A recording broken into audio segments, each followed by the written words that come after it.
again, everyone. Welcome to the Super Bowl edition of Tiger Sidelines. Alongside Gabe DeArmond and Dave Matter, I'm Bo Bayman. A funny thing happened along the way to an 0-2 week for Conzo Martin's team last night. About 27 minutes of unwatchable basketball.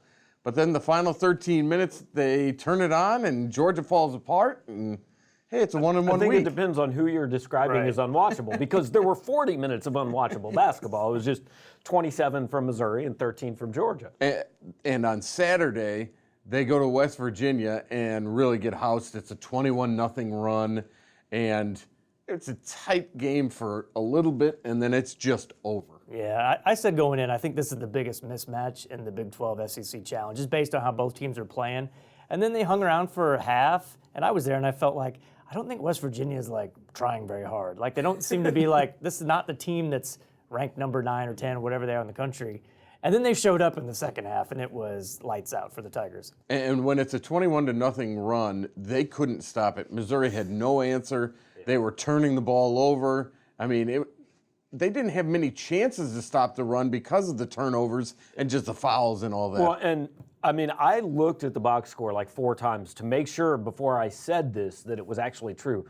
Their starting 5 had 14 points on 3 for 23 shooting. I mean, that is virtually impossible. And the immediate reaction to that is, well, he's starting the wrong guys. And then you look at it and go, but who should start? Right, because with 6.5 minutes left, they had nobody in double figures. And Torrance Watson scored the 14 most meaningless points in the history of basketball. But yeah, they lose that game 74-51. And then last night against Georgia, I mean, they're down 20 with 13 and a half to go. And you're thinking, this is pack it in for the season. I thought the struggles were more on the defensive end. I mean, they were just not getting any stops at all. And like even Anthony Edwards, he was taking a lot of shots, but he was getting whatever he wanted for the most part. And you know, we know Missouri is challenged offensively. They're not going to go out and score 80. And they weren't doing the things that they could have done to prevent that from happening. Offensively too, they were taking some threes that they probably don't need to be taking. And then everything switched, and one team looked like the other all of a sudden, and give them credit for making all the plays down the stretch they needed to make. They gave up a 21-3 run in the first half, and then they finish on what, like a 33-10 run? 33-10, yeah. And give credit to Missouri, but also if you're Tom Crean, I don't know what you say. I know Dave and I both pointed out at one point, I posted it late in the first half, and I think Dave was early in the second half, is like, Georgia's leaving the door open because of the way they play. I mean, their entire offense appeared to me to go as fast as you can toward the rim and then, I don't know, just kind of figure it out from there. And I said after the game, last night to me ended the we should have hired Tom Crean talk. Because that team has a top 5 NBA pick, but it appears to have no plan other than let him shoot a whole bunch of times. And I watched his press conference he gave right before they left town for the game, and it was what he wanted to do, because he said, we're not physical enough. Missouri's very physical. The way to beat them is just beat them down the floor before they can get set defensively, and then kind of take your chances with the shot at the rim, which is pretty much what they did. Or a pass into the 5th row. But let's remember, too, Severe Wheeler didn't play. Right. So, look, you don't want to be the complete wet blanket, but all Missouri did is beat a team that has now lost 5 in a row without one of its better players on its home floor. Like, this is not anything that you go, ooh, this could really spur a run. You know what this feels like to me? It feels like a team that we'll see in the SEC tournament, and the game will be completely different. They kind of have Georgia's number, though. I mean, they've beaten them 3 times in a row, and they're kind of destined to meet again, because that's what they do in Nashville. But the last time they beat them was the first-round game in St. Louis. No, last time year. Georgia beat Missouri. Right, exactly, yeah. That was the Porter comeback game, right? Yeah. Yeah, so they do go 1-1. The thing that we've talked about ad nauseum on this show is, where do you go from here? And that, as a fan, which there weren't many last night, but if you're sitting there and you're going, where do we go from here? Especially when you're down 20. Right. What is it the end of this year, next year? Look at the SEC standings. There's not that much that separates the middle from the bottom. I mean, there were a whole bunch of ties going into last night, and now all it takes is just a little bit of a hot streak, and that's like winning 3 games in a row, and you're right behind the middle of the pack, which again is not nothing to. You don't throw a parade for that, But if you can just play better than you were and just have something to play for at the end of the year, not the NCAA tournament per se, but just to be a better team, that's better than where this team was on Saturday for sure, and last week and before that. But here's the thing. I mean, what's this team done to give you any indication that it's going to come out on Saturday and do anything other than get 15 points down in Columbia, South Carolina? Right. Absolutely. One of the guys leading the charge, Xavier Pinson. Another one, I thought, Reed Nico, and he got a lot of congratulations and adulations after the game. He's become, I don't want to say an asset for this team, but he's not the liability that people probably thought he was going to be. He stays on the floor. He doesn't get in the foul trouble that Jeremiah Tillman did. He kind of does his job on defense, and they don't ask too much from him on offense. I mean, he doesn't miss shots. He's pretty reliable for what they need. Now, when he's your center and he's playing 26 minutes like he did last night, you need other guys around him to step up. And down the stretch, they did. And Pinson was really, I think, the leader of that. Pinson came up with a huge rebound, steal, whatever you want to call it, under the basket for the go-ahead bucket. He was way more aggressive and under control last night. And again, that's how he can play. I mean, and it just seems to take a while in every game for Missouri to remember, oh yeah, this is how we're good. You know, we're not good by throwing the ball around the three-point line and watching Torrance Watson and Mark Smith go 4 for 22. Right. You know, we're good when we get the ball inside. And Reed made, I mean, the block on Anthony Edwards with 5 or 8 seconds left. That was clearly the play of the game. But he and Pinson were, they were the guys. And Reed has been the guy for 3 years that I've always thought any ire directed toward him, it was like the people that got so angry at Ryan Rosberg. Right. Reed Nico gets everything out of every single ounce out of his physical ability. Yeah. You want to be mad at people, be mad at the guys who clearly are good enough to be better than they are. One thing you mentioned, Mark Smith, he did not play the second half. He's got what they classified a back injury. Lower back injury. Yeah, he was really limping going into the locker room at halftime and then limping coming out, and he didn't take any shots, at the break. So who knows how long that'll linger. We've heard about back injuries around here before. The good news is there is no history of back problems at Missouri, so we're Absolutely. good. The Tigers play at South Carolina Saturday, and then they play at Texas A&M. Again, they have not been good on the road. No. But these are 2 winnable games. Every game on this schedule is winnable other than at LSU because the SEC is just not any good. Yeah, it's just not what we have seen, and not even what I don't think anybody expected to be as good this year as it was the last 2 years when it got 8 and 7 teams in the NCAA tournament. It's not as good as even we thought it was going to be. Yeah, I mean, had Auburn not completed a 20-point second half comeback of its own last night, there would have been 2 games between 3rd and 11th in this league. Only 7 games in. I mean, there's no automatic losses on the schedule. But there's also no automatic wins other than maybe at Vandy. Yeah, maybe. The Tigers, by the way, now 10-10 overall, 2-5 in the SEC. It'd be interesting if they did get these 2 this week. And I know that's totally glass half full, but if all of a sudden you're 4-5, maybe you got something to look forward to. And I think that's, again, the whole thing for this whole program is, where are you going? And that's the thing to me. What's the ceiling we're talking about here? At 17 and 14 and maybe in the NIT? I mean, I don't know. To me, it's not, I guess it's progress from last year, but it's nothing that you go, that shows me we're going in the right direction. Yeah. I mean, most of these guys were here last year. They're all going to be back next year. You don't need to revise expectations in the middle of the season. The expectations set by this program were we are going to be in the upper half of the SEC and we're going to be in the NCAA tournament. And they're not going to be, at least in the NCAA tournament, even if they manage to get in the top half. Yeah, especially in this conference. The women's basketball team lost at Texas A&M 72-53. Now 5-15, 2-5 in the league. The freshman duo continues to shine. They're the ones that are carrying the weight, and it's just been a tough go no matter where they go. I think the flu bug had hit that team. They were only down to 8 players in College Station, although A&M didn't have Kennedy Carter, who's the best player in the league, so you think, okay, maybe you get a little advantage, and I think it was 10-0 after a couple minutes, or 9-0, and it's tough for them to win any game against a quality team in the SEC, and there's like 12 of them. So anything they get at this point, I think, is kind of gravy. I was going to say that too. unlike the men, the women's side, they're really good. The SEC is probably the best conference in the country by far. The Tigers, by the way, will play. They host Kentucky on Thursday and Arkansas on Sunday. Again, two tough teams. Sunday at 4:30.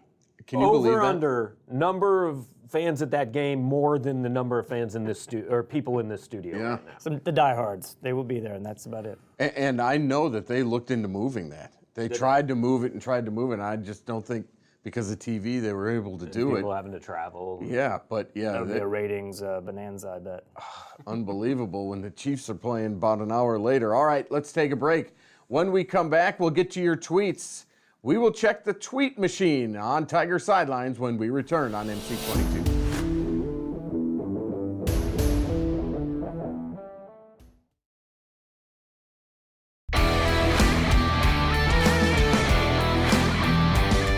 Welcome back to Tiger Sidelines, everybody. That's Dave Matter and Gabe DeArmond. I'm Bo Bayman. We are at Tiger Sidelines, as we tell you every week. That's our Twitter handle, and our first one comes from Jason, continuing our conversation about men's basketball. MU's top recruits on the roster, excluding freshmen, are Watson, Tillman, and Mark Smith. All consensus four-star recruits. All three are inconsistent and are role players. Are they not as talented as expected or developed poorly? Is lack of talent overlooked as a reason for the struggles? I mean, I could spend the rest of the show on this. First of all, recruiting versus development, how do you know? Like, unless you just take recruiting rankings as gospel, I don't know. They're average college players. So you tell me where they should have been ranked. But here's the other thing. People confuse football with basketball. In basketball recruiting, if you are going to be a starter at a Power 5 program, you probably need to be a four-star player. Yeah. I mean, you know, people get all excited. Hey, Missouri signed 2 3-stars and 3 4-stars. What a great class. No, that's what every class at a place like Missouri has to be if you're going to make the NCAA tournament. And I wouldn't call Mark Smith or Tillman role players. I mean, when Tillman's been healthy, I mean, he's been a legit good SEC center, and Mark Smith was their leading scorer for most of the season. And there's word that Tillman is getting closer to coming back.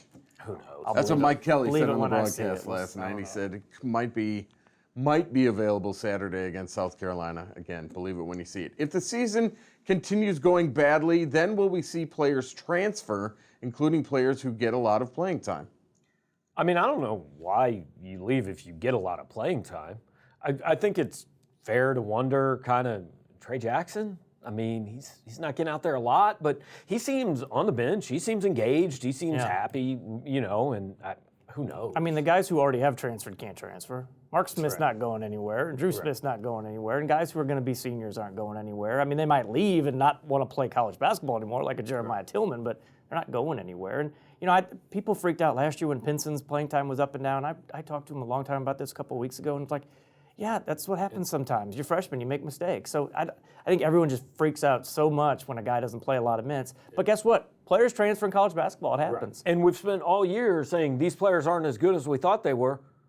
Well, yeah. They transfer, so be it. And then you go get somebody that's maybe better. If it weren't for transfers, Missouri wouldn't have been able to have a roster over the last 20 years, because that's what they've feasted on. And we should mention Mario McKinney did transfer, and he landed on his feet. John A. Logan Community College, yeah. So the goal then, I would assume, because he can't play till second semester next year. Now, I guess he could sign somewhere and enroll. His dad says he's going to play next year. First semester. He's going to play this year and next. But at John A. Logan? Yeah. Okay. So there you go. He lands on his feet at a community college. How's Connor Bazelak's recovery rehab coming along? I know you guys hung out the other day, right?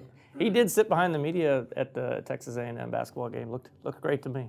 Well, I mean, we don't know. And considering he tore his ACL, let's see, that was in late November. Yeah. This is late January. He's probably rehabbed because he's going to miss spring ball. Yeah. And he should be fine for fall camp. Yep. Other than that, I mean, I don't know, unless Eli Drinkwitz tells us in spring, yeah, this isn't going like we thought, he's not going to be ready, then that's what we'll assume. And if he wins the job without going through spring with a new staff and new offense, that's not a good sign necessarily. I mean, somebody else got hurt or nobody else was very good. Jeff wants to know, if you had to define the Missouri offensive system, what 3 words would you use? I think he's talking basketball. You know, we love to, when the shots don't go in, we bag on the system, right? I mean, they had, in that 4-game losing streak, they had some wide open 3-pointers. Like, Division I basketball players are supposed to make that shot, and the coach can't shoot it for him. Now, again, you can say it's the coach's fault because he needs players who can, but it's not the system. It's not, in basketball, it's always shot selection, and in football, it's always play calling. Yeah. What's an offensive system in basketball? I mean, they run a motion offense. That's the base system. Have you ever heard a coach say, though, we run the non-motion offense? We run the standing. Like, every offense, I never know what that means because every offense is a motion offense. Well, and to your point, Gabe, wasn't it Buzz Williams who said we wanted them to shoot the 3? Yeah. You know, that was our strategy. Hey, if they shoot that, we think we're going to do okay. It's a pretty good strategy. Yeah, no question. You may see it again the next time they play, which is on Tuesday. All right, Matthew says, how many football scholarships does Mizzou football have left for 2020? All right, I did this the other day. As of now, theoretically, they have 3 because they can only be at 81 for next year because of the NCAA sanctions. They've got 78 guys either coming back or committed. But look, there are probably going to be some transfers out. There are probably going to be some transfers in. The answer to that question is always however many they need. Right. Yeah, right. Whatever they need to do to massage their roster. Somebody won't like their role coming out of spring football, and they'll transfer over this summer. I mean, it's inevitable, especially with the new staff. Yeah. Is Dooley still with Mizzou? The answer to that is no. But he does have a job. New York Giants, Yeah, and New the York tight Giants. ends coach. Yeah. Somebody else is the tight ends coach, actually, I saw. So I don't know what his job is, but he is with the Giants. And the Giants, of course, the new coach is Jason Garrett, He's right? the coordinator. Yeah. What about Barry Odom? He's still with Missouri? Anything happen there? I don't think so. Okay. I wasn't sure. Yeah, I haven't seen the moving trucks, but I think that has happened. All right, we'll take a break. Don't forget, we're at Tiger Sidelines before, during, after any game, and you can tweet us, and you might get on regional cable. All right, we'll take a break. When we come back, we'll talk about some of the other sports and the other things going on at Mizzou. You're watching Tiger Sidelines on MC22.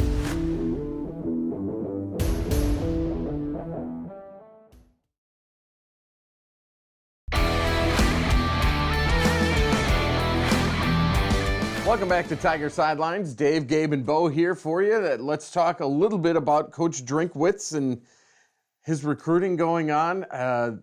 Big day coming up. It would have been bigger in the old days with that first Wednesday in February, so that's coming up. But in your eyes, Gabe, how's he done so far? Has he filled the spots he's needed to? Well, I mean, getting the grad transfer receiver from Virginia Tech, I think, was big. His other 3 commitments have all been defensive linemen, so it's not going to look good in rankings or on paper, but I do think he's trying to go after the areas that Missouri clearly, I mean, those are the 2 positions. You got to have guys next year ready to go. Yeah, right. I think the Virginia Tech receiver is a really good pickup. Damon Hazelton, I mean, he could be the best. I mean, what he's done leading up to coming to Missouri, he's probably got the best track record of any grad transfer they have signed, including Kelly Bryant. I mean, he was a legit all-ACC receiver, 8 touchdowns each of the last 2 years, and that's a dire position of need. I mean, you lose Jonathan Nance, who was fine. He was their leading receiver, but not a real difference maker. Jonathan Johnson and Tyler Beatty was this team's leading receiver last year as far as catches. So that's a sign you need a guy you can rely on. The real question in the spring or coming out of spring is who's going to throw him the football. I really don't think it's a big question, though. I'll be shocked if it's not Sean Robinson. I think it would have been had Barry Odom stayed, and with the new coach coming in. I mean, that guy's got the most upside. And he's got the most D1 experience. He's got the most experience. He's healthy. He'll be there in spring football. And so he's got a little bit of an advantage because he has to learn all this new stuff with everybody else. Right. It's not like you have Bazelak or somebody else who knew Barry's stuff. Now you can start over with everybody. So that's very, very helpful. So what do we expect next Wednesday? Not much? Yeah, originally I thought it would probably be like 10 guys. I think it's probably going to be fewer than that. Because again, you can't just assume that X number of guys are transferring out. Right. I mean, you've got to have an eye on that total number of 81. I think they'd probably like another receiver. I think they'd probably like another guy on each line. And at that point, that might be it for now. I don't think we've seen the last grad transfer here. Right. I think you've got to go get a grad transfer defensive end, and then see who else leaves. I mean, the Christian Holmes transfer, that's a little bit different of a transfer because that's a guy who would have played. I mean, that's not the fourth-year guy who's never seen the field. Did that one surprise you a little bit? Surprised, not shocked, because I don't think you can ever be shocked by anybody leaving, but man, that was a guy who was legit, going into last season, was a legit preseason all-SEC candidate. Didn't have a great junior year, but still, I mean, I think he's a pretty attractive choice if you're out there and you need a DB for 1 year. Yeah, no doubt about that. One more thing with football and signing day. The one thing I've noticed is Coach Drink likes social media, and that's kind of different because I don't think Coach Odom did like to do that. Yeah, well, and it's interesting, how much that shapes perception of people. I mean, right. I get a question every day. Boy, he really seems to be more aggressive. He's recruiting more kids. He's offering more kids. No, he's not. I looked at the numbers. 2 years ago, Missouri offered 119 4- or 5-star players. Like, it's not different. It's just the head coach is tweeting more about it, and you have Twitter alerts set for him, so you think it's a lot different. Which is smart. I mean, that's what Missouri. That's not what Missouri.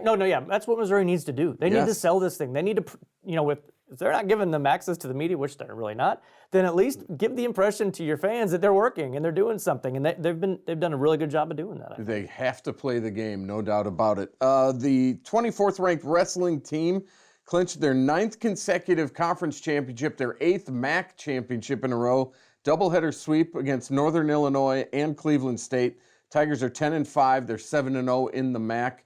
They can go undisputed with a win. I think it's against SIU Edwardsville. I mean, this is like the Patriots in the AFC East, right? We got to reorganize this thing and get somebody else in this conference. And they tried to get a whole bunch. I think Ryder has one loss, and they're new to the MAC because the MAC has a lot of teams in it now, right? See, I only judge conferences based on like football and basketball, right? And so all these teams in the MAC, it's like a completely different thing. Absolutely, especially in wrestling. Brian Smith adds a transfer from West Virginia, Matt Schmidt. He's a Platte City native. He's a 2-time NCAA qualifier.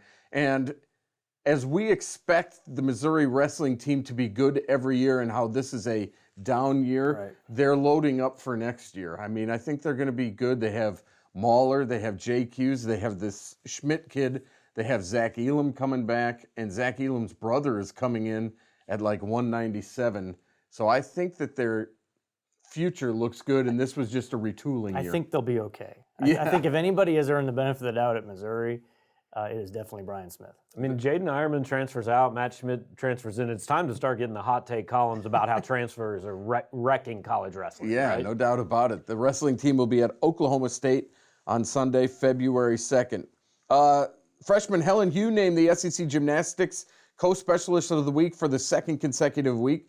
Mizzou team ranked number 20 in the country. We're about to have, surprisingly, as we get into February, baseball and softball will start going here. They'll make their trips to Arizona and Florida and Texas, but their seasons are right around the corner, even though it's snowing again today. And like they're playing for nothing. Right. And they're playing for nothing. Attendance is always kind of tough in those spring sports, especially early, but now you can't even play in the SEC tournament. It's the love of the game kind of season for those teams. And I give those coaches credit for whatever they're going to put out there as incentives for their teams. I mean, how do you motivate them every day? Because there's no end game for them. And I really think, like, this is where Missouri's got to do something like $2 tickets, or every ticket you get a hot dog and a Coke and popcorn. Like, Well, you're going to have to do something to get people to come because they're not playing for anything. Well, they can sell beer now at games, so maybe That's make true. that extra cheap. If there is free beer with a ticket, Tiger Sidelines is on location. Yeah, there will be plenty of people. All right, there's one more NFL football game this week, and apparently it's a big one down in Miami. For the first time in 50 years, the Chiefs will be there, and that we were talking about it with the women's game. It's unfortunate that the women's game is going to sort of bleed into the start of the Super Bowl, but let's talk about it. What do you expect? Chiefs by 90? 90,000, right? No, I mean, it should be a good game. It's the two best teams, I think. I'm picking the Chiefs because why would I not pick the Chiefs? Yeah, right. But we'll see. I like defense. I think you pick the better defensive team in Super Bowls. No, I'm kidding. I think Patrick Mahomes is just too good. Like, he'll find a way. Like, it doesn't matter. They could be down 20. They'll still figure it out. You know what? Here's the weird thing. The 49ers have scored more points than the Chiefs, and the Chiefs have allowed fewer than the 49ers. Is that right? But nobody, yeah. The 49ers have struggled with quarterbacks like Russell Wilson, Kyler Murray, and so I think Mahomes running. Ones? Yeah, well, but they bottled up Aaron Rodgers. Right. Yeah. So a guy who's mobile and can get out can give them some problems and keep the chains moving. I think the Chiefs will win as well, and I think we'll probably all be bored by the halftime show. 2 of you might be. I'll be good. I'll keep watching. Who is the I'll halftime keep show? watching. Shakira and Jennifer Lopez. Jennifer I'll Lopez. pass. Yeah. Okay, we'll see. We'll be watching for the ads. Nah. Hopefully the Chiefs win because otherwise Gabe will not be happy. Where are you watching the game, by the way? Omaha. I'm driving up and meeting my son. And Oh, nice. we found a place with Bloody Mary bar for brunch, so it will be the endurance will be tested on Super Bowl Sunday. That's good though. And you do want to remember it. Make it a memory, not a blackout. Look, I'm way too old for that. All right, we'll see what happens with the Chiefs. We'll see what happens with the Mizzou basketball teams next week, and we'll talk about it. For Dave Matter and Gabe DeArmond, Bill and Brian and Matt behind the scenes, I'm Bo Bayman. Thanks for watching Tiger Sidelines on MC22.